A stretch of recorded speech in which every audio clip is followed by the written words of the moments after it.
अभी कुछ धमकियां वगैरह आती है आपको कहीं से भी? जो नहीं जानता वो तो प्रधानमंत्री को भी धमकी दे देता है, जो मुझे जानते हैं वो नहीं ऐसी हरकत करते। तो आप काफिर होंगे उनके लिए।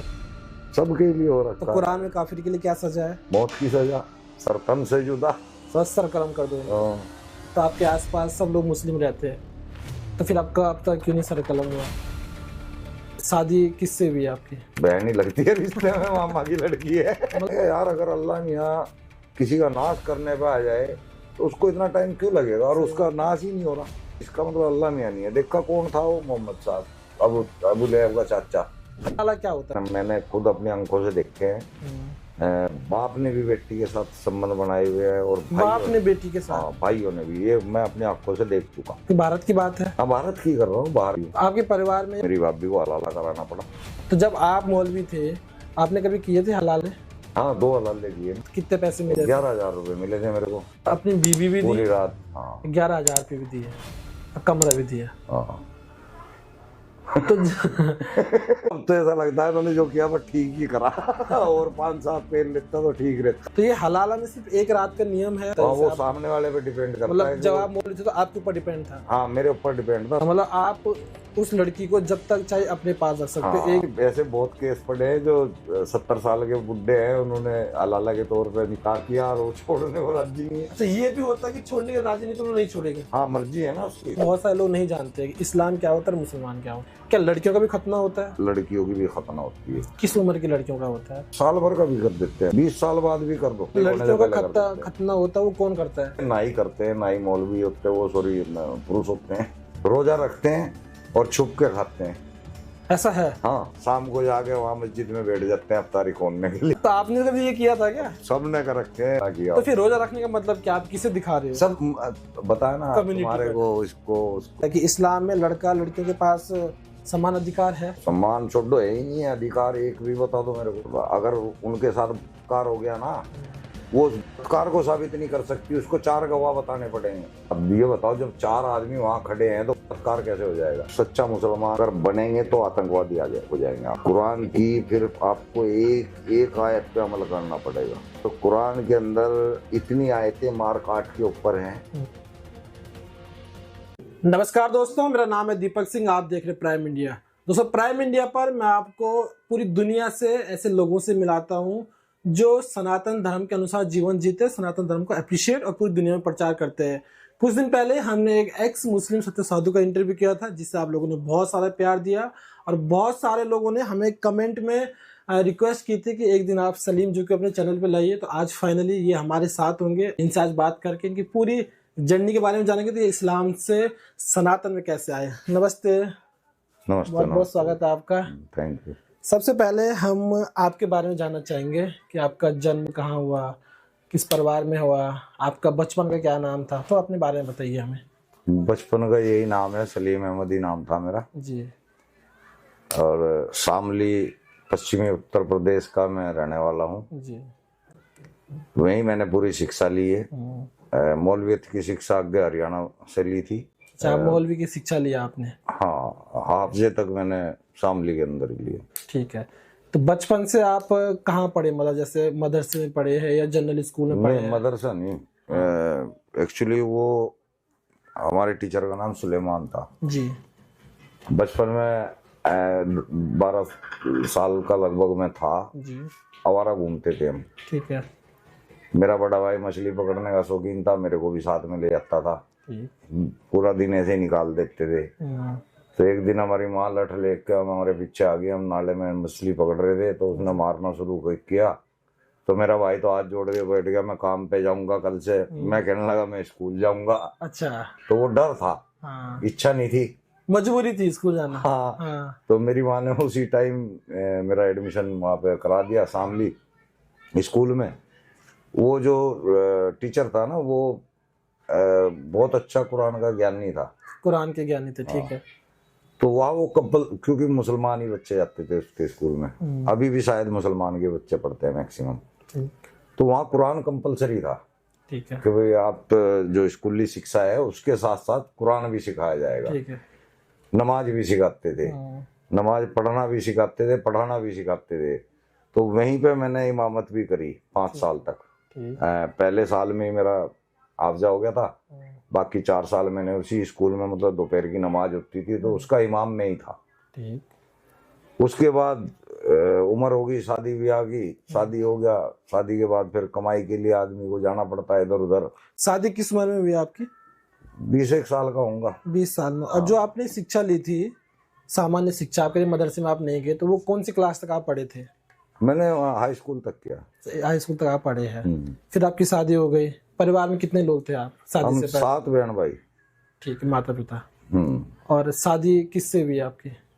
शादी बहन ही लगती है रिश्ते में, मामा की लड़की है। मतलब सगे मामा की? आपके माँ के भाई? तो वो रिश्ता कैसे हुआ था? लव मैरिज थी, अरेंज मैरिज थी? नहीं, क्योंकि मेरी जो बड़ा भाई है ना, उसके घर में भी उसी घर की, यानी कि दोनों बहन आई है। तो बड़ी आ गई तो छोटी को भी ले आए। अच्छा, इस तरह से हो गया था। तो ये माता पिता ने रिश्ता करवाया आपकी बहन से ही? हाँ, आपके उसमें जायज है बहन से शादी करना? हाँ जायज है। कुरान की सूरह अल-अहज़ाब की आयत नंबर 50 में है, क्या लिखा मामा की, चाचा की, ताई की, फुप्पी की लड़कियां तुम पे हलाल है। और उसके बाद शादी के बाद फिर आगे क्या किया आपने, कैसे कैसे जी? उसके बाद कमाने के लिए बाहर गए, जिम्मेदारियां सर पे आई तो दिमाग थोड़ा क्रिएटिव सा हुआ। उसके बाद पढ़ाई में मौका मिल गया पढ़ने का। फिर आप मौलवी कैसे बने? हाँ, वही बता रहा हूँ अभी, यहाँ पे पॉइंट वही दे रहा। मतलब किसी तरह से मेरे को मौका मिल गया पढ़ाई करने का। शादी के बाद? शादी के बाद। तो मैंने कहा यार क्यों ना अपना हाफजा तो कर ही रखा है, अपना आगे मौलवियत की सनद ले लेते हैं, कहीं ना कहीं बढ़िया जॉब मिल ही जाएगी। तो मौलवियत की पढ़ाई पढ़ने लगा। तो पढ़ते पढ़ते फिर सामने सब कुछ आता चला गया। ठीक। क्योंकि हम उसको अल्लाह की किताब मान के कुरान को, हाँ, बैठे हुए थे। जब पढ़ने में देखा तो वहां पता लग रहा था कि ये तो किसी और के दिमाग का काम है, अल्लाह का नहीं है। अल्लाह यानी कि एक ऐसी ताकत जिसने पूरी दुनिया को पैदा किया, पूरी दुनिया को बनाया, पूरी दुनिया को निजाम चला रहा है। ये सब लिखा गया कुरान में? नहीं, ये नहीं लिखा हुआ। मैं बता रहा हूँ कि ईश्वर अगर कोई होगा तो वो ऐसा होगा ना, बहुत ताकतवर। सही बात है। तो वहां पे ईश्वर कमजोर दिखाई दे रहा है मेरे को। तब्बत यदा अबी लहब हुआ था, वो एक आम आदमी को बद्दुआ दे रहा है और उसकी बद्दुआ से उस आम आदमी का कुछ भी नहीं उखड़ा। 10 साल तक वो जिंदा है। ये मेरे को, मैं यार अगर अल्लाह मियाँ किसी का नाश करने पे आ जाए तो उसको इतना टाइम क्यों लगेगा, और उसका नाश ही नहीं हो रहा। तो अल्लाह मियाँ, फिर मैं इसका मतलब अल्लाह मियाँ नहीं है। देखा कौन था वो? मोहम्मद साहब, अबू लहब का चाचा। क्योंकि अबू लहब ताकतवर था जी। तो उसने मोहम्मद को ये कहा था कि आगे से हमारे साथ ये उल्टी उल्टी हरकत मत करना, नहीं तो तेरे हाथ तोड़ दूंगा। अबू लहब ने अपने भतीजे को बोला, मोहम्मद को, ठीक, जो पैगंबर साहब है हमारे। अब अबू लहब को चूंकि वो नहीं बद्दुआ दे सकता था, उल्टा कूट देता, तो उसने आयत निकाल ली, ठीक है, तब्बत यदा अबी लहब व तम्मा अगना अन्हु मालुहु मा कसब सयस्ला नारन जाता लाबी अमरातहु अम्मा लतलतब फी जीदियाब। ये बद्दुआ है इसमें टोटल। उसका नाश हो जाए, वो बर्बाद हो जाए अबू लहब, उसका धन भी उसके काम नहीं आएगा, उसके औरत के गले में भी जेवड़ी होगी। तो ऐसी बद्दुआएं अल्लाह या ईश्वर तो नहीं दे सकता ना। वो तो कहेगा छू ले साले, हो गया काम खत्म जी। अल्लाह मियाँ बद्दुआ दे रहा है। मैं कहा ये अल्लाह मियाँ नहीं, मोहम्मद है। ठीक। अगर एक आयत से हमें पता लग रहा है कि ये अल्लाह का कलाम नहीं है, तो बाकी की आयतों में कैसे हम यकीन कर लेंगे भाई? सही बात है।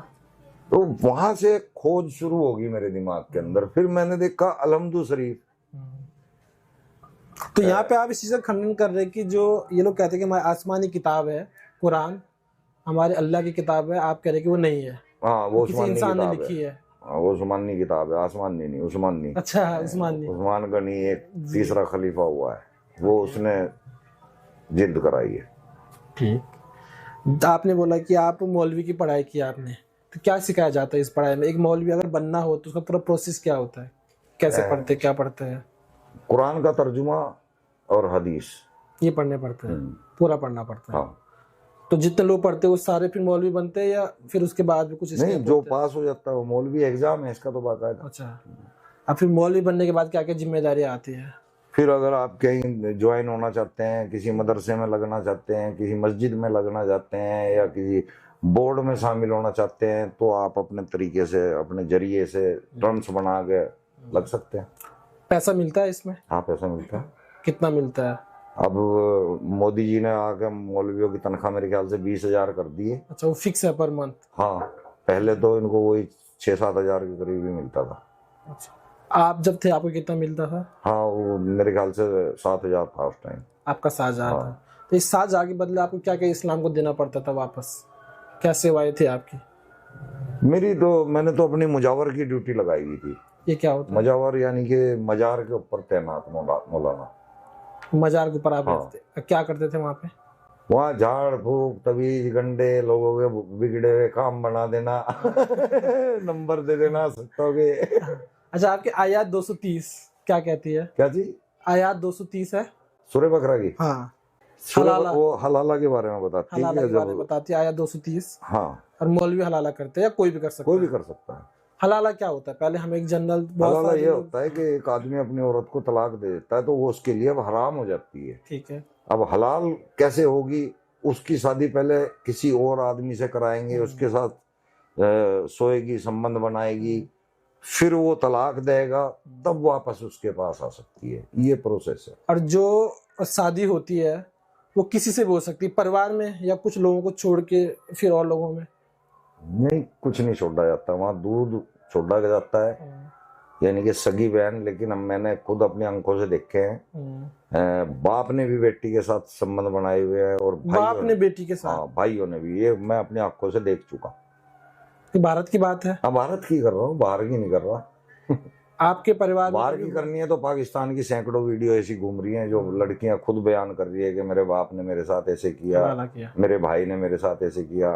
बहुत वीडियो घूम रही है। आपके परिवार में या आपके क्लोज रिलेटिव में किसी का कभी हलाला हुआ? हाँ, मेरे सगे भाई ने ये काम कर दिया था, तलाक दे दी थी, तो मेरी भाभी को हलाला कराना पड़ा, जबकि मैं खिलाफ था इस चीज के। मैंने उनको ये भी कहा था कि मैं बैठा हूँ, तुम्हें हलाला कराने की कोई जरूरत नहीं है, जो साला फतवा निकाल लेगा उसको मैं अपना आप निपट लूंगा। तो फिर आप? लेकिन इन लोगों ने मुझे जरा पारदर्शिता नहीं दी। फिर सोचा कि तो ऐसा ही है, बस उलटफेर आदमी है, इसकी क्या बात मानने। तो जब आपकी भाभी का हलाला हो रहा था तो आपके भाई को उससे कोई दिक्कत नहीं थी? नहीं, क्यों दिक्कत होगी? अच्छा, तलाक देने का क्या सिस्टम? जब उसने कुरान के अंदर ही लिख दिया तो वो दिक्कत, उसकी दिक्कत होगी भी तो उसे मतलब है ही नहीं कुछ भी। तो इसमें तलाक देने का क्या सिस्टम होता है? जैसे फिल्मों में हम लोग देखते हैं, मैंने अगर 3 बार बोल दिया तलाक तलाक तलाक तो ये तलाक हो गया। मतलब इस तरह हो रहा था। हाँ। लेकिन ये मोदी जी ने बंद कर दिया इसको। तो इससे पहले मोदी जी ने जो प्रक्रिया दी है वो कुरान के तहत दी है, यानी कि आपको 3 बार से नहीं होगा, 3 महीने की किस्तों में होगा। अच्छा, वो ही कुरान के अंदर है। लेकिन मुसलमान ऐसे ही मान जाता था कि किसी ने 3 तलाक कह दी मुंह से तो मान लेते थे होगी तलाक। ठीक है। वो मोदी जी ने बंद तो करा। आपकी जो भाभी के साथ हुआ था कौन सा हुआ था, अब वाला या पहले वाला? वही वाला हुआ था, पहले वाला। एक बार एक ही बार का बोल रहा हूँ। तो फिर उनका हलाला किसने किया फिर? यार मतलब कोई मौलवी था? भाई है वो भी मेरा यार। मतलब वो भी आपके भाई है? हाँ, तो हमारे चाचा का लड़का है। तो उस भाई ने ऑब्जेक्शन नहीं किया कि नहीं तो मेरी भाभी है? नहीं, वो ऑब्जेक्शन क्यों करेगा? उसको एक कुरान की जो आयत है उसको कंप्लीट कराना था, सवाब का काम। तो जब हलाला होता है, एक बार तलाक दे दिया फिर हलाला होगा, और फिर वो कितने दिन बाद वापस आ सकती है अपने घर, जो पहला पति था? इद्दत के बाद आएगी। इद्दत अलग अलग महकमों में अलग अलग टाइम की है। महकमे में फिरकों को बोलता हूँ, 110 दिन की भी होती है, 90 दिन की भी होती है। ठीक है। और तब तक वो उसी के पास रहेगी जो हलाला? नहीं, अकेली रहेगी। हाँ, उसी की तो इद्दत कर रही है वो कि उसने उसे छोड़ दिया।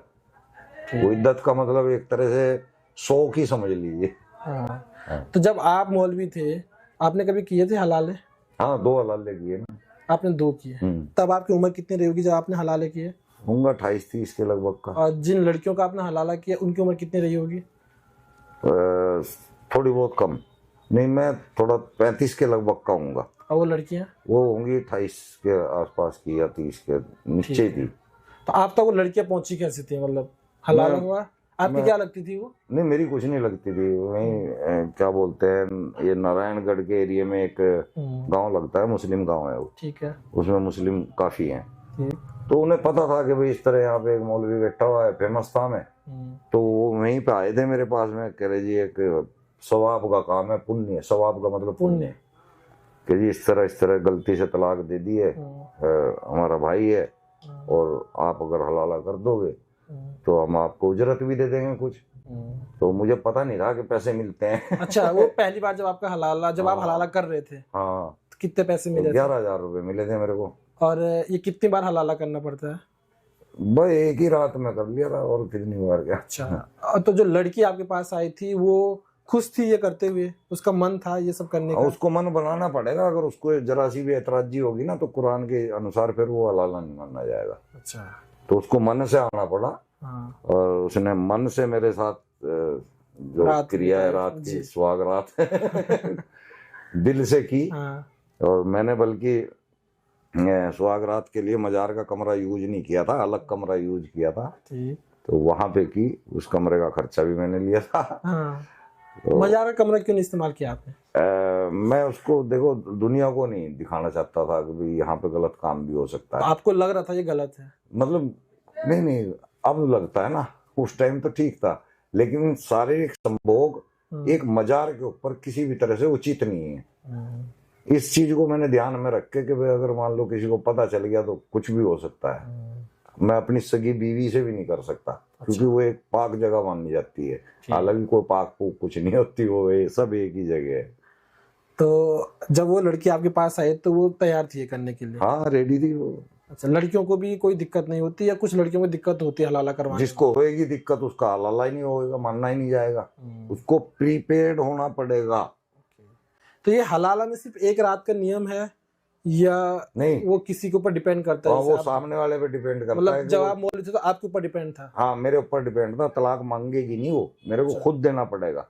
अगर उसने तलाक मांग ली तो फिर हलाला कंप्लीट नहीं होगा। अच्छा, मतलब आप उस लड़की को जब तक चाहे अपने पास रख सकते? हाँ। एक दिन, 1 साल, 2 साल, 5 साल? हाँ, जब तक कि मुझे पूरा मजा ना आ जाए। हदीस में भी ये लिखा है कि जब तक कि उसका शहद ना चख लें पूरा। अच्छा, तो आपने कितने दिन रखा था अपने पास?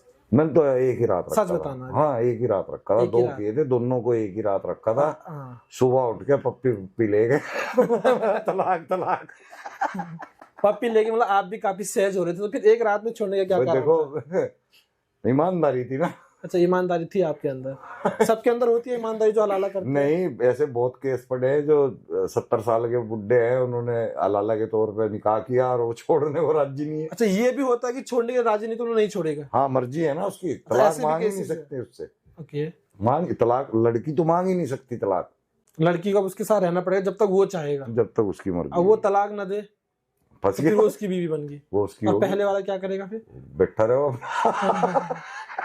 तो इसमें तो फिर ये इस्लाम के अनुसार पूरा चलता है। अगर लीगल हेल्प लेना चाहे, जो भारत का कानून है, वो इसमें इन्वॉल्व नहीं होता? वो कामयाबी नहीं है, वो एक्सेप्ट ही नहीं होगा। अच्छा, ऐसा कोई केस है इंडिया में कि जो हलाला करने आई हो और फिर वो वापस ना गई हो, मौलवी ने भेजा ना हो? हाँ, मैंने बताया तो है ना कि नाम तो कह नहीं सकता, मैंने खुद ही वीडियो देखी है, अखबारों में देखा है कि अभी ताजा कोई 1.5-2 महीने पहले की बात है। तब वो 70 साल का बंदा है, वो उसके बयान है कि भाई मेरे को दूसरी ऐसी मिल ही नहीं सकती जिंदगी में। वो कितने साल की रही होगी? वो लड़की है, वो 20-22 साल की होगी। नहीं, शादी उनकी, और वो लड़की की भी नहीं शादी थी। मतलब तो एक 70 साल के बंदे को 20-22 साल की लड़की मिल रही है, वो छोड़ देगा? वो छोड़ने तैयार नहीं तैयार। तो ये हलाला मौलिक अलावा कोई भी कर सकता है, सारे लोग कर सकते हैं, कोई भी कर सकता है। तो इस जो हलाला है, ये जो आपका आयत 230 है, इसमें हलाला की बात की गई है, लड़की के पास कोई अधिकार होते हैं इसमें या उसका अपने कोई अधिकार नहीं? उसका कोई अधिकार नहीं है किसी भी इसमें, नहीं किसी भी उसमें अधिकार नहीं है उसका। पर कुरान में लड़कियों के बारे में कोई जिक्र नहीं है अधिकार के बारे में? जिक्र है ना, उनकी गवाही आदि बताई, उनको अकल आदि बताई, उनको ढकने का हुक्म दिया है, ये जिक्र है। जैसे किसी ने 3 तलाक दे दिया और लड़की नहीं चाहती हो कि उसका हलाला वलाला हो, तो वो कुछ नहीं कर सकती? नहीं कर सकता, कराना पड़ेगा। अगर वो बोले कि मुझे नहीं कराना है, फिर इनकार करेगी तो इस्लाम से बाहर। अच्छा, इनकार करेगी तो इस्लाम से बाहर हो जाएगी, समाज उसे पूरा ठुकरा देगा, बायकॉट कर देगा। आप अभी एक्स मुस्लिम हो या मुस्लिम ही हो? क्योंकि आपको ज्यादातर लोग इंटरनेट एक्स मुस्लिम के नाम से जानते हैं, अभी आप क्या हो? देखो, एक्स मुस्लिम होने का मतलब है कि हमने मुस्लिम सभी पहचान खत्म कर ली है। ठीक है, जैसे कि मुझे नाम से भी कोई भी पहचान सकता है कि मैं सलीम मुसलमान है, ठीक है ना। मैं अगर अपना जुगाड़ खोल के दिखा दूं उसको देख तो कोई भी कह देगा ये मुसलमान है, खतना हो रखी ठीक है ना। मेरी जो संस्कृति टाइप है, जो बोलचाल की भाषा है, वो मुस्लिमों के अंदर रहा हूं तो काफी हद टोन तक में मतलब है उर्दूपन है जी। उससे भी आदमी समझ सकता है कि ये मुस्लिम है। ठीक। तो मैं इन चीजों का मुस्लिम हूँ। हाँ। इस्लाम के स्क्रिप्चर को मैंने ठुकरा दिया है, उसमें मुझे कमियां दिख गई हैं, वो कमियां मैं अपने मुस्लिम कम्युनिटी को बता रहा हूँ। आपको कब रियलाइज हुआ अब कि उसको एक्स मुस्लिम इसलिए लिख देते हैं हमारे को कि आदमी जल्दी समझ जाता है कि यार ये मुसलमान था, इसने इस्लाम को छोड़ दिया, हाँ। इसलिए लोग एक्स मुस्लिम टैग लगाते हैं। ठीक है। असल में एक्स मुस्लिम वही होता है जो अपना नाम तक भी चेंज कर लेता है और दूसरे धर्म में एंट्री कर लेता है, हाँ। तब वो एक्स मुस्लिम हुआ। आप एक्स मुस्लिम नहीं हो, पर आप इनकी विचारधारा से सहमत नहीं हो। इनके मुस्लिम है। अच्छा, बस। तो आपको कब रियलाइज हुआ कि यार हमारे जो इस्लाम है इसमें प्रॉब्लम है? कब आपको लगा कि हाँ इसमें मुझे बात करनी चाहिए? पढ़ते पढ़ते ही बहुत टाइम हो गया ना, अब तो कितने साल बताऊं, 20 25 28 30 याद ही नहीं है ना, काउंट ही नहीं किया। क्या क्या आपको खराब लगा इस्लाम में? जैसे महिलाओं के बारे में बहुत छोटी सोच है। जो इस्लाम को नहीं मानता उसको कत्ल करने के आदेश है, उससे नफरत करने के आदेश है, उससे लड़ाई करने के आदेश हैं। तो ये चीजें कोई अल्लाह तो नहीं कह सकता, कोई इंसान कह सकता है, तो हम किसी इंसान की बात क्यों माने। हाँ। आयत 90 में इस चीज का जिक्र है कि अगर कोई एक्स मुस्लिम है, धर्म परिवर्तन कर दिया है, या कोई अभी इस्लाम में है पर सिर्फ दिखावे के लिए अंदर ही अंदर वो इस्लाम के बारे में बुराई सोच रहा है या उसको बदनाम करने का प्रयास कर रहा है, तो उनके लिए भी कुछ सजा बनाई गई है आयत 90 में शायद। तो आप इसके अंतर्गत आते हैं क्योंकि आप भी इस्लाम में हो और आप इस्लाम में नहीं है, कम्युनिटी मुसलमान में है हम। ठीक है। इस्लाम को तो हमने ठुकरा दिया, ठीक। तो अब हम इस्लाम में नहीं रहे।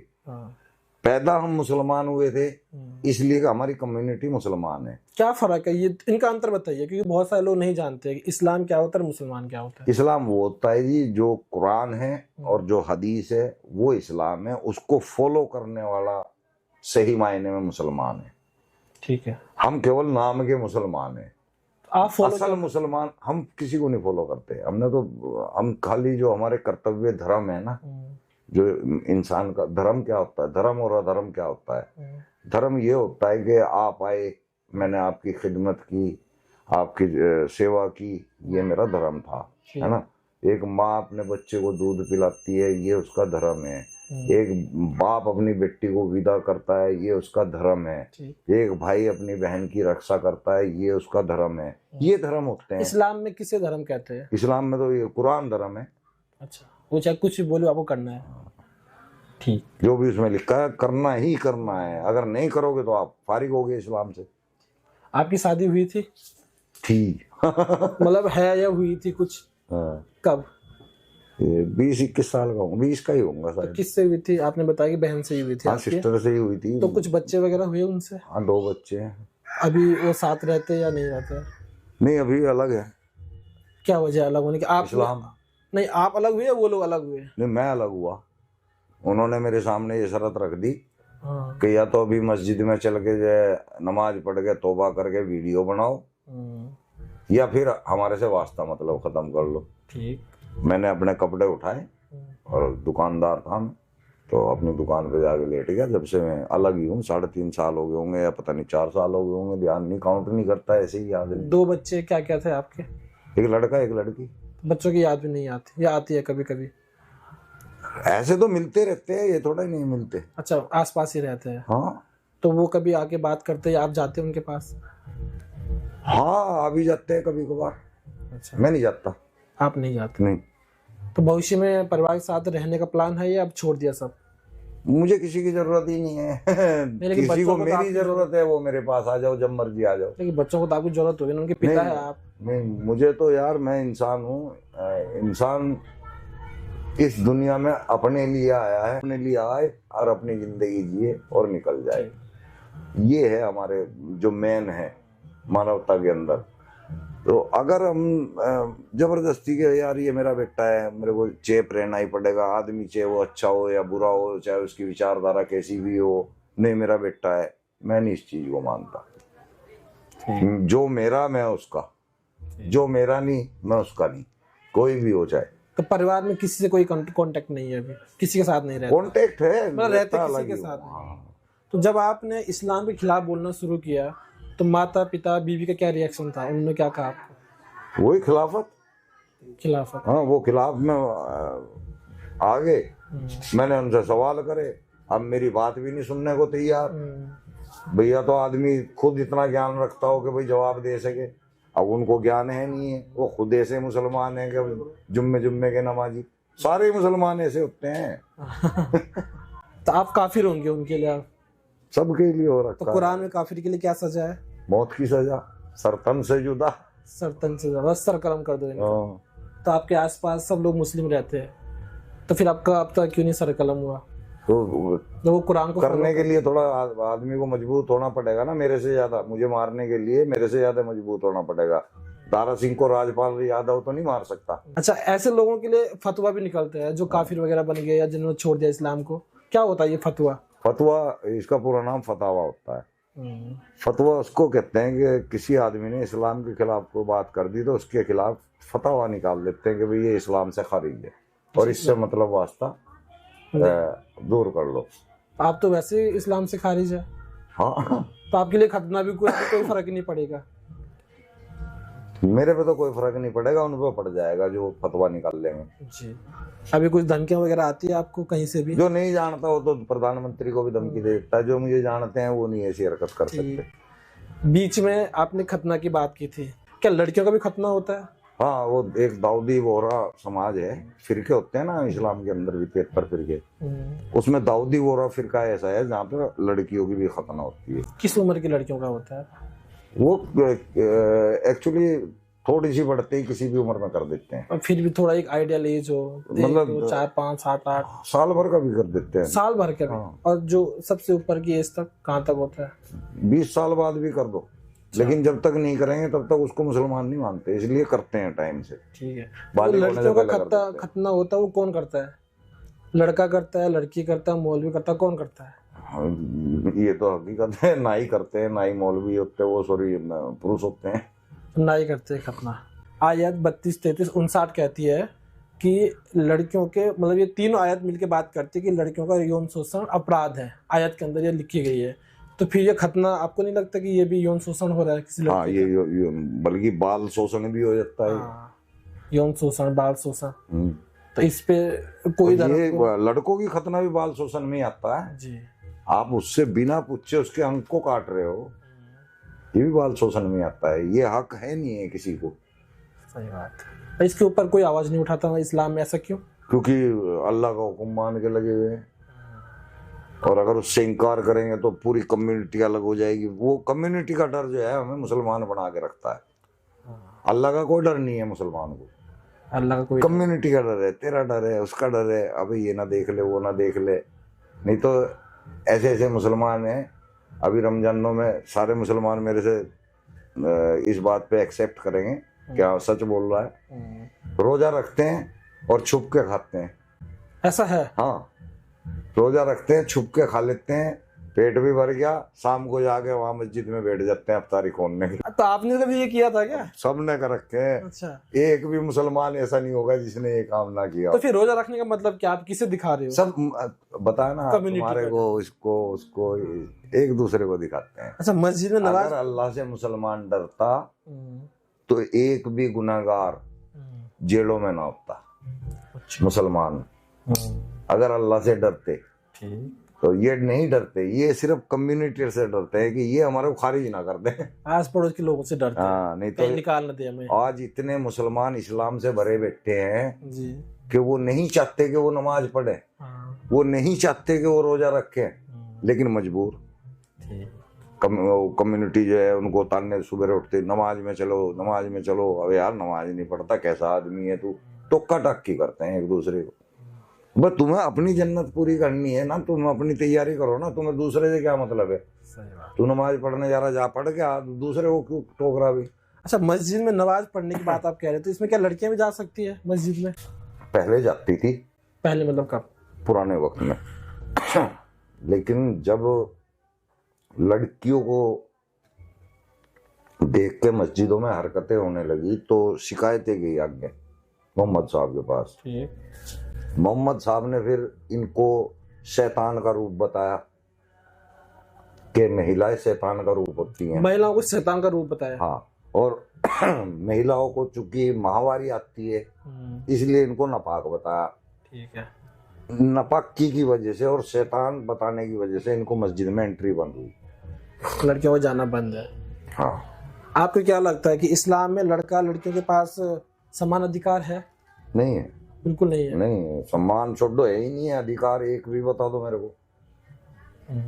ना उसको तलाक देने का अधिकार, ना उसको शादी करने का अधिकार, शिक्षा का अधिकार नहीं है, कुछ भी नहीं है जी। उनको अगर उनके साथ कार हो गया ना, वो उस कार को साबित नहीं कर सकती, उसको 4 गवाह बताने पड़ेंगे कि भाई इन 4 आदमियों ने मेरा बलात्कार होते हुए देखा है, तब उसका बलात्कार साबित होगा।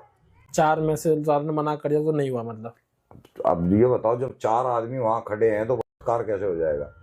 वे होने देंगे?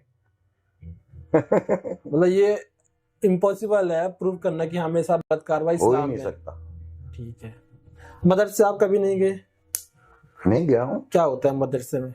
वही कुरान की, जिहाद की शिक्षा, इस्लाम को बढ़ाने का जिहाद, और हमें काफिरों के बारे में बताना कि काफिर सबसे बुरी कौम है, सरुल बरिया। कौन कौन काफिर है कुरान के हिसाब जो से? भी अल्लाह को और उसके रसूल को नहीं मानता, मतलब जैसे मैं है, मेरा ये भाई है, चाहे वो सिख हो, चाहे वो ईसाई हो, चाहे वो अम्बेडकरवादी हो, चाहे वो हिंदूवादी हो, हर वो सब इंसान काफिर है। हाँ, जो इस्लाम को नहीं फॉलो करता। और आप क्या हो? हम काफिर, आप मुर्तद। भी काफिर हो? हम प्लस मुर्तद भी हैं। मुर्तद क्या होता है? मुर्तद इस्लाम को छोड़ने जो वाला। छोड़ा है, हाँ, तो वो सब काफिर है। तो क्या सजा है सर कलम करने से? मौत की सजा। तो जब आप मुस्लिम विचारधारा में थे, जब मौलवी थे, तो उस दौरान कभी आपने हज की यात्रा वगैरह करी है? नहीं, मैं आज ये अच्छा हुआ, कभी नहीं की? अच्छा हुआ नहीं की, नहीं तो मैं आज रोता कि इतना पैसा मैंने वहां भी बर्बाद कर दिया। मक्का के बारे में बहुत सारी बातें लोग कहते हैं। कोई कहते हैं कि वो पहले मंदिर थे, वहां पे मूर्तियां थी। आप क्या मानते हो? नहीं, मैं तो इतिहास को मानता हूँ। इतिहास में जो लिखा है वो सही लिखा है। क्या पढ़ा और आपने जो लिखा है इतिहास में? इतिहास छोड़ो, हदीस पढ़ा है ना हमने, तो कि वहां पे 365 मूर्तियां थी, ठीक है। उनको मोहम्मद ने तोड़ा। अंदर की मूर्तियां आज भी एजिटी है, जो 3 देवियां हैं, लात, मनात, उज्जा, उनके जो स्तंभ काबा आज। के अंदर है? हाँ, काबे के अंदर जो काले कपड़े से ढका हुआ है चारों तरफ से, उसमें अभी भी है? हाँ, वो अभी भी अंदर मूर्तियां होगा। मोहम्मद साहब की कोई वहां पे लाश नहीं दबी हुई। अच्छा। हाँ, ये एक बड़ी डिबेट रहती है कि सच्चा मुस्लिम कौन है, क्योंकि पूरी दुनिया में ये डिबेट चलती है कि अरब का मुस्लिम अलग है, पाकिस्तान का अलग है, भारत का अलग है, बांग्लादेश का अलग है। आप क्या मानते हैं इसमें कि कौन असली मुस्लिम है? क्या सच में जो भारत का मुस्लिम है वो उनसे अलग है? मुसलमान अलग हो सकता है, इस्लाम सबका एक ही है, कुरान। और ये सच्चे की बात अगर करें, सच्चा मुसलमान अगर बनेंगे तो आतंकवादी हो जाएंगे आप पूरे। अच्छा। कुरान की फिर आपको एक एक आयत पे अमल करना पड़ेगा। और कुरान के अंदर इतनी आयतें मार काट के ऊपर हैं, गैर मुस्लिम को कत्ल करने के ऊपर हैं जी।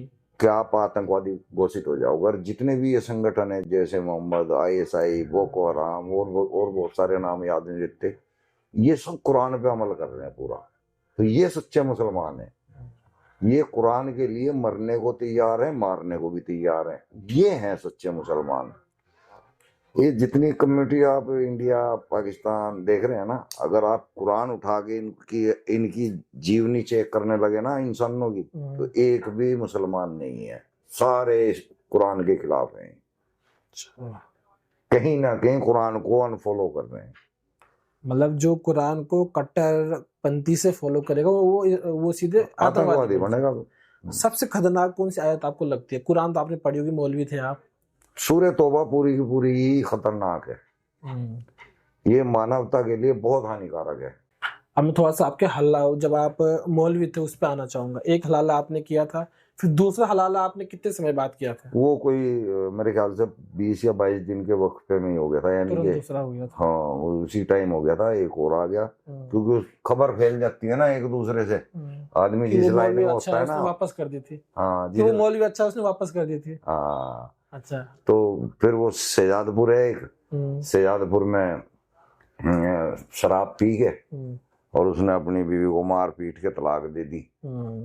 फिर वो रोने पीटने लगे, तो फिर वो आए, उन्होंने भी 11,000 रुपए दिए थे। वो भी मेरे तो पास अपनी बीबी भी पूरी दी, रात। हाँ 11,000 रुपये भी दिए, कमरा भी दिया। हाँ। तो जब आपने हलाला किया तब आपकी शादी हो रखी थी? हाँ आपकी बीवी को पता था कि आप हलाला कर रहे हैं? नहीं पता था। सब नहीं पता था? अलग अलग थे हम उस टाइम। आप उससे पहले अलग हो गए थे? हाँ, बीच में हम 15 से 20 साल के करीब अलग रहे। ठीक। तो अगर आप अलग नहीं होते और बीवी को पता लगता तो बीवी ऑब्जेक्शन करती है इसमें कि आप मत करो हलाला? करना तो नहीं चाहिए, इस्लाम के हिसाब से करना नहीं चाहिए। बीवी को नहीं करना चाहिए मना? हाँ, इस्लाम के हिसाब से हाँ। और इंसानियत के हिसाब से मना करना चाहिए। तो लड़की किसे फॉलो करती है, इंसानियत को या इस्लाम को? इस्लाम को। इस्लाम को फॉलो करते हैं। तो आपने दोनों लड़कियां वापस दे दी थी एक रात के बाद? हाँ, चलिए ईमानदारी से। चलिए पर शहद पूरा चखा। तब आपको एक बार ये रियलाइज नहीं हुआ कि नहीं ये गलत है, मतलब ये? नहीं। अब तो ऐसा लगता है मैंने जो किया मैं ठीक ही करा। और 5-7 पेन लेता तो ठीक रहता। तो आप कभी रिग्रेट नहीं होता वो इस्लाम या मौलवी पद छोड़ना? आपको निकाला गया था पद से? आप निकाला गया था। निकाला था? क्यों निकाला था? कितने साल आप? मैं मजार पे बैठ के मतलब इसकी इस्लाम की हकीकत बताना शुरू कर दी। मजार पे बैठे बैठे? हाँ, तो वो बात आगे तक पहुंच गई। तो फिर वहाँ खिलाफ हो गए, खिलाफ होने के बाद हटा दिया। तो फिर ऐसा चांस था आपके पास कि आप माफी मांग के वापस जाते, वो लोग ले लेते? नहीं, मैंने माफी मांगी नहीं ना। अगर चांस था, मुझे काम ही बुरा लगने लगा था वो। अच्छा, मुझे बुरा लगने लगा था, इसीलिए मैंने वहां बताना शुरू किया। मैं उसको छोड़ना ही चाह रहा था कि यार ये बहुत बुरा काम कर रहा हूँ। ठीक। तो जब उन्होंने हटा दिया तो मौका मिल गया, मैं वहां से वापस अपने परिवार में आया, यहाँ आके दुकान खोल ली। फिर परिवार ने भी गारमेंट की। फिर परिवार ने भी छोड़ दिया? हाँ। तो कभी जैसे आपने इस्लाम को छोड़ा, मौलवी वाले पद पे थे, आप कह रहे थे कि अब मुझे अच्छा लगता है कि भाई मैंने हलाला किया तो मैंने शहद, आपके सब थे कि मैंने शहद पूरा चखा, मौलवी थे आप, फिर आपका परिवार भी था, बच्चे भी थे, तो कभी पछतावा नहीं रहता यार कि मैंने वो सब क्यों त्यागा? सही था वो जीवन? सही थोड़ा ही था। नहीं, आप कह रहे हैं ना कि मुझे मजा आता था, मैंने भी अच्छा पूरा मजा लिया। नहीं, उस टाइम लिया। देखो काम तो ये गलत ही है। हाँ। है ना? आप एक वो महिला बेशक उस मजबूर है वो यार, उसको इस्लाम ने इतना मजबूर कर दिया कि उसको दूसरे के नीचे जाना ही पड़ेगा। नहीं तो किसकी इच्छा होती है कि अब मैं दूसरे आदमी के पास जाऊं? किसी और उसे खुशी खुशी जाना पड़ेगा। हाँ, भारी मन से सजे, उसे खुश होना पड़ेगा। हाँ। आपकी नजर में कोई ऐसा? अब ये सुन के यार हंसी छूटती है कि यार मुसलमान कितना दिमागी अपंग हो गया यार, सोच भी नहीं पा रहा कि हम कितना गलत काम कर रहे हैं। वैसे ये जो आयत है 230, ये इसलिए लिखी गई थी, जहां तक मैंने थोड़ा रिसर्च करके पढ़ा, कि भाई इसमें महिलाओं की सुरक्षा होगी ताकि आदमी आसानी से तलाक न दे। मतलब अगर आप तलाक देंगे, सुरक्षा कैसे होगी? वो तो दूसरी जगह पे पिलवा दी। सुरक्षा कैसे? वो इसीलिए था कि अगर मान लीजिए कोई एक आदमी अपनी बीवी को तलाक दिया तो अब उसकी बीवी को किसी और पे जाना पड़ेगा, तो वो किसी और पे न जाए, तो इसलिए तलाक से बचने के लिए नियम बनाया गया था। तो अगर ऐसा नियम बनाना था तो उस बंदे पे चढ़वाते ना 2-4 मौलवी जो ये गलती कर रहा है ना, वो जिंदगी में नहीं करेगा दोबारा ऐसा काम। हाँ। है ना? न्याय तो यही होता है ना। आपने गलती की तो सजा आपको मिलनी चाहिए ना, ये न्याय संगत है। आप गलती कर रहे हो, सजा मुझे मिल रही है, ये न्याय संगत नहीं है। अच्छा, जो आदमी अपनी पत्नी की हलाला करवाता है उसे आपत्ति नहीं होती यार कि मेरी बीवी किसी और के पास में खुद से भेज रहा हूँ? आपत्ति करेगा तो इस्लाम से गया और फिर बीवी भी नहीं मिलेगी। कैसे करेगा आपत्ति? बांध दिया यार इस्लाम के मकड़जान ने। आपके जानकारी में कोई ऐसा केस है जहाँ पे कि लड़की ने जब उसका हलाला हो रहा हो तलाक के बाद, उसने बहुत ऑब्जेक्शन किया हो या वो बहुत परेशान रही हो, दुखी रही हो, मजबूरी में अपना हलाला करवाया हो? कोई ऐसा केस आपके सामने है? हाँ आया है, लेकिन वो हलाला हो नहीं पाया। वो लड़की को पहले ही बचा दिया हमने, उसको हलाला करवाना चाह रहे थे अपने ससुर से ही हलाला। ससुर से? हाँ, मतलब पति के पिता से? हाँ। तो वो उसने हमारे को बोला, हमने उसको निकलवा दिया और अब हम उसका केस लड़ रहे हैं। क्या था वो पूरा केस, कहाँ का था? तो राजस्थान, जयपुर के पास डेगाना गांव है कोई डिस्ट्रिक्ट, वहां की लड़की है। ठीक। उसने कॉल किया था, जी मेरे साथ इस तरह हो रहा है और अब जबरदस्ती मेरे ससुर के साथ ही मेरा हलाला करवाना चाह रहे हैं मेरे पति, और मैं नहीं करना चाहती। ठीक। तो तब हम उसके साथ खड़े हुए, उसको न्यूज चैनल्स पे भेजना शुरू किया, वायरल होगी वो, उसको आराम है। अच्छा, हिजाब प्रथा क्या है? ये कुरान में लिखी गई है? हाँ, कुरान के अंदर है और मोहम्मद की हदीस है। क्या लिखा गया उस हदीस जिले बाब का कि अपने मुंह को, सतर को, सीने को ढक कर रखो। क्यों? क्यों मतलब इसको ये मानना गया कि वह अपना सौंदर्य किसी को ना दिखाओ। ठीक है।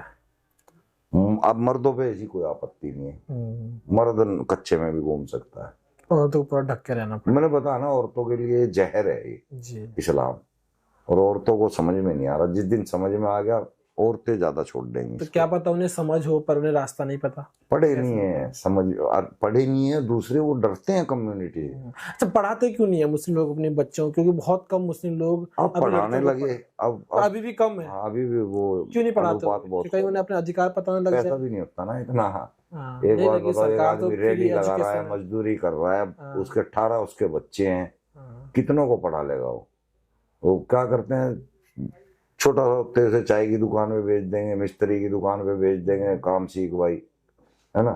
ये चलता है हमारे यहाँ।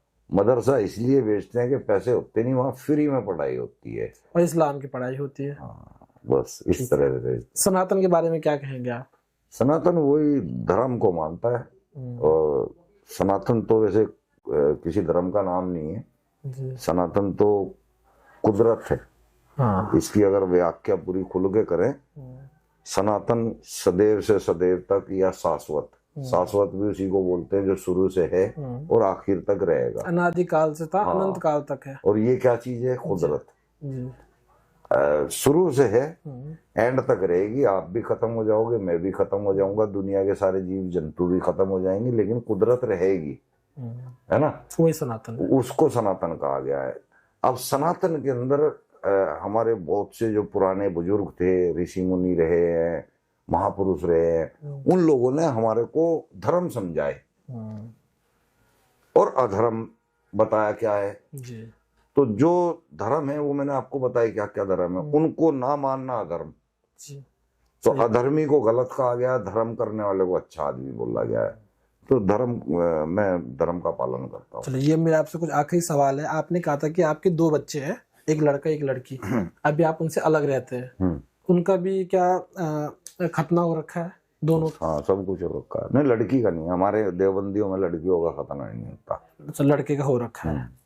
तो जब आप उनके साथ था तब हुआ था ये, या आपके छोड़ने के बाद हुआ? मैं एक्चुअली नहीं, ये तो शादी होते साल भर बाद टपक पड़े थे ना बच्चे। हाँ। तो तब तो मैं मुसलमान ही था। तो आपने खुद से करवाया? नहीं, मैं उस वक्त बाहर था काम पे जब खतना वतना हुआ। अच्छा, घर में नहीं था। आपकी रजामंदी से नहीं हुआ? चुप मैं था ही नहीं था, पर होता तब भी रजामंदी होती मेरी, क्योंकि मुसलमान था। लेकिन आप तो फिर इन्फ्लुएंस हो गए थे ना किसी और सनातन से? बाद में हुआ ना बहुत। अच्छा, वो बाद में हुए। हाँ। अगर आप भविष्य में अपने परिवार के पास वापस जाते हैं, जो कि अभी आप नहीं हो साथ में, तो आप अपने बच्चों की शादी किस धर्म में, जो हम लोगों ने यहाँ पे धर्म बनाए हैं, हिंदू मुस्लिम ये सब चीजें, आप उनकी शादी कहाँ करवाना चाहेंगे? मैं उनकी इच्छा से चाहता था और हुआ भी ऐसा ही है। मतलब मैं थोपता ही नहीं किसी के ऊपर। तेरा दिल कर रहा है किसी सरदार की लड़की से, उससे कर लो। तेरा दिल कर रहा है फलाने की लड़की से, उससे कर लो। मेरी घरवाली धार्मिक है। वो धार्मिक? हाँ। मुस्लिम को कट्टरपंथी से? मेरे अलावा सभी धार्मिक है। हाँ। तो मैं अकेले की अगर चलाऊंगा ये नाइंसाफी होगी। ठीक। औलाद के ऊपर माँ का भी उतना ही हक होता है, दादा का, नाना का, चाचा का, ताऊ का, फूफा का, मामा का, सबका हक होता है जी। अगर मैं अपनी मर्जी उन पे चलाऊं, उन सब का हक मार दिया फिर मैंने, है ना। तो मैं ऐसा क्यों करूं? नहीं, जैसे आप इस्लाम धर्म में पैदा हुए थे, मौलवी तक आप गए, मौलवी एक बड़ा सम्मानित पद होता है इस्लाम में, और उसके बाद आपको लगा कि इसकी जो विचारधारा, जो आइडियोलॉजी है, जो कुरान, वो गलत है, आपने उसलिए उसका विरोध करना शुरू किया। तो क्या आप अपने बच्चे के साथ उसी धर्म में करना चाहेंगे जो उस चीज को फॉलो करते हैं जो कि आपको पसंद नहीं, आपने इसलिए इस्लाम को छोड़ा? देखिए, मैं ऐसी विचारधारा से सहमत ही नहीं हूँ, तो करना चाहूंगा। मैं अगर अपने बच्चे का पूरा मालिक होता तो मैं शायद ना करता। इस्लाम में उसके शादी नहीं करता? हाँ। या अगर मेरी वाइफ भी मेरे जैसी होती और उसके नाना दादा वगैरह भी ऐसे होते तो मैं ना करता। है ना। अब यहाँ पे लड़के की भी मर्जी है, उसकी माँ की भी इच्छा है, उसकी नानी की, दादा की, चाचा की, जो जो भी जिंदा हैं उन सब की जो मर्जी है, मैं साथ हूँ। मैं शादी में भी नहीं जाऊंगा। अच्छा, चलिए आखिरी सवाल। आजकल एक केस बड़ा हाईलाइट हो रहा है, दीपक कुमार, मोहम्मद दीपक। आप जानते हैं इस केस को, क्या है सर? हाँ जानता हूँ। क्या सोचते हैं आप मोहम्मद दीपक जी के बारे में, क्या सोचते हैं? देखिए, दीपक अपनी जगह अच्छा आदमी है, लेकिन उसको ये नहीं पता कि उसी के बारे में कुरान क्या कह रहा है, जिसको वो प्यार कर रहा है।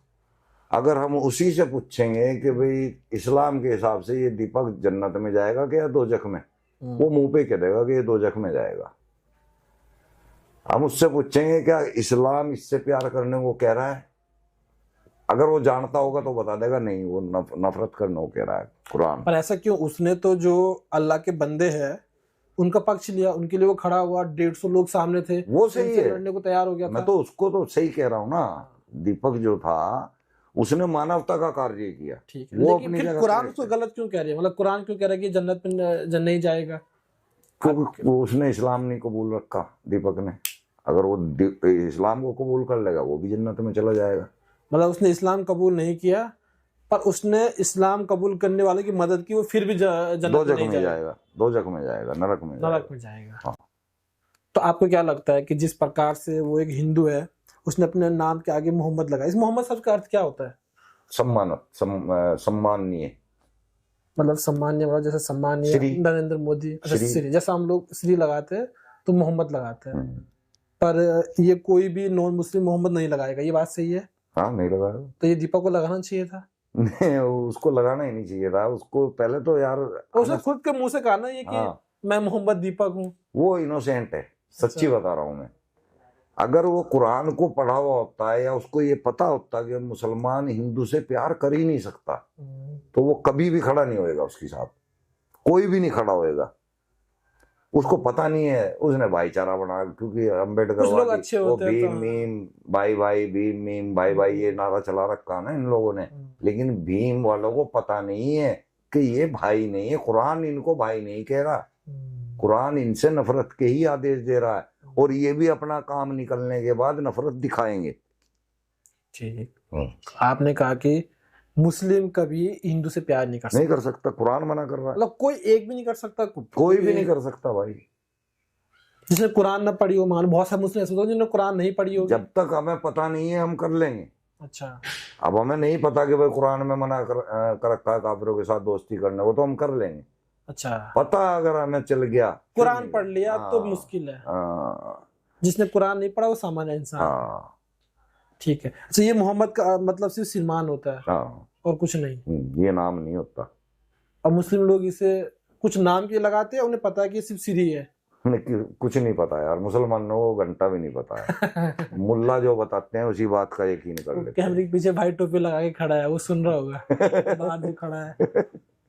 नहीं लगता कभी ऐसा आपको लगा कि आप पे अटैक होने वाला है, या कभी ऐसा कोशिश की गई हो? जो करेगा वो मरेगा।